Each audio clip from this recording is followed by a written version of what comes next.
بسم اللہ الرحمن الرحیم۔ السلام علیکم ناظرین، انفارمیٹری دنیا کی ایک نئی ویڈیو میں خوش آمدید۔ راشن کی تقسیم کا سلسلہ شروع تھا۔ ایک پرانے مکان پر نظر پڑی، اس کا دروازہ کھٹکھٹانا چاہا ہی تھا کہ ساتھ میں آئے محلے کے ایک فرد نے منع کر دیا۔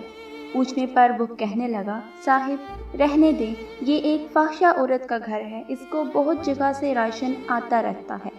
یہ بات سن کر مجھے یقین ہو گیا کہ محلے میں سے کسی نے بھی اس کو راشن فراہم نہیں کیا ہوگا۔ جیسے تیسے میں نے اس سے بحث کر کے دروازے پر دستک دی۔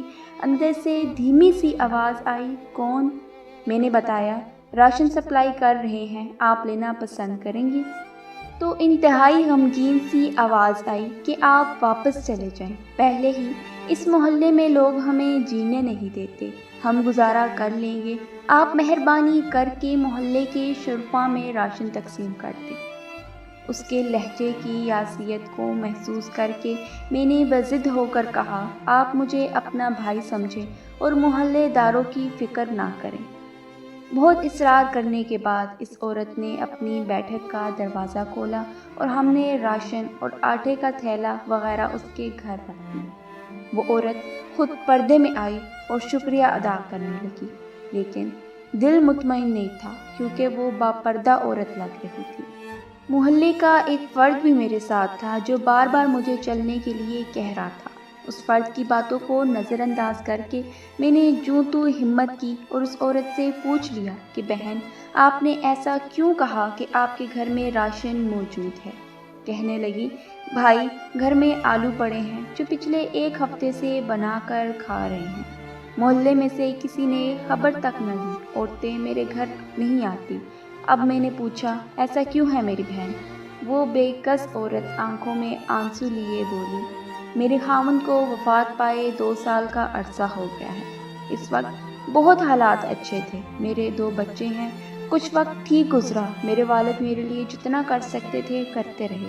ان کی وفات کے بعد حالات خراب ہونا شروع ہو گئے، بچوں کا اور گھر کا نظام سنبھالنا مشکل ہو گیا۔ اسی طرح ایک دن میرے خاوند کا قریبی دوست کچھ عرصے بعد باہر سے آیا۔ اس نے مجھ سے بہت افسوس کیا اور مجھے کچھ پیسے دے کر چلا گیا۔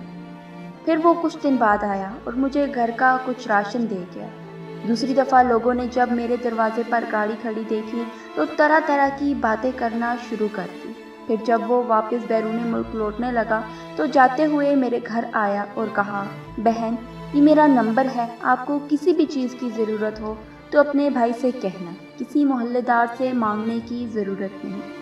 جب وہ باہر نکلا تو محلے کے لوگوں نے اسے پکڑ کر مارنا شروع کر دیا کہ تم نے ہمارے محلے میں گند مچایا ہوا ہے۔ یہ سن کر میں نے چلانا شروع کر دیا کہ تم لوگوں نے میرا حال تک نہ پوچھا، اور اگر کوئی بھائی بن کر میرا خیال کر رہا ہے تو تم اسے بھی مار رہے ہو۔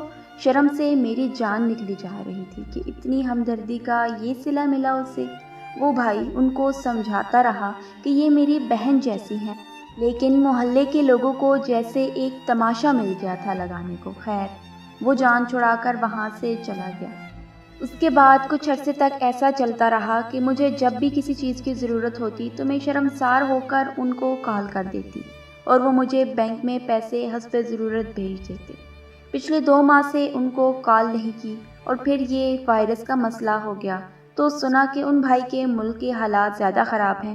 دوبارہ میری ہمت نہ ہوئی کبھی ان کو کال کرنے کی۔ اب بغیر بیوہ سمجھ کے کوئی میری مدد کرنا بھی چاہے تو محلے والے مجھے غلیظ نظروں سے دیکھتے ہیں، اور محلے میں اتنے شرفا ہیں کہ ہر کوئی گزرتے ہوئے میرے دروازے پر جھانک کے جاتا ہے، باہر جاتے ہوئے مجھے گھورتے ہیں، اپنی عورتوں کو میرے گھر نہیں آنے دیتے۔ یہ وائرس تو بہانہ رکھا ہے اللہ نے ہمیں راشن بھیجنے کا، ورنہ ضرورت کا سامان تو بالکل ختم ہونے کو ہے۔ کچھ دنوں سے اس بھائی کو کال ملانے کا سوچا، لیکن ضمیر نے گوارا نہ کیا۔ سوچا کہ پتہ نہیں ان کے اپنے حالات کیسے ہوں گے۔ میرے بچوں کو بھی اب محسوس ہونا شروع ہو گیا ہے کہ محلے میں ہماری ماں کو لوگ کس نظر سے دیکھتے ہیں۔ ہمارے پیارے نبی صلی اللہ علیہ وآلہ وسلم تو